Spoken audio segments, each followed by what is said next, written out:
दुई महत्त्वपूर्ण कुराहरू। पहिलो, तपाईँले कुनै पनि काम, कुनै पनि कुरा गर्नु पूर्व वा गर्नुभन्दा पहिले तपाईँले आफूले आफूलाई एउटा क्वेसन गर्नुपर्छ। म यो काम किन गर्दैछु? अथवा के यो कामले मेरो प्रगति हुन्छ? के यो कामले मेरो आर्थिक प्रगति, शारीरिक प्रगति वा मानसिक प्रगति गर्दछ त?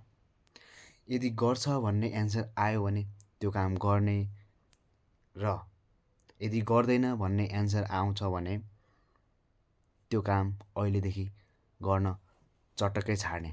चाहे त्यो चालचलनको रूपमा हामीले गर्दै आएको होस्, चाहे त्यो संस्कृतिको रूपमा, चाहे त्यो हाम्रो बानी व्यवहारकै रूपमा हामीले गर्दै आएका कारणै किन नहोस्, हामीलाई प्रगति गर्दैन भने त्यो काम, हाम्रो लागि प्रगति हुँदैन भने त्यो काम अहिलेदेखि छाड्ने।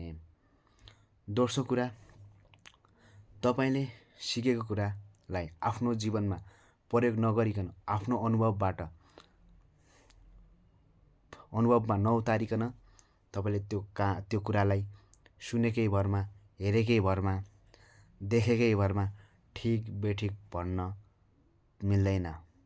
चाहे त्यो कुरा तपाईँभन्दा ठुलो महान मानिसले भनेको होस् वा तपाईँका आफ्नै आफन्तले भनेको नै किन नहोस्, तपाईँले त्यो कुरालाई आफ्नो जीवनमा प्रयोग गरेर मात्र, एक्सपेरिमेन्ट गरेर मात्र ठिक वा बेठिक छुट्याउनुपर्छ है त।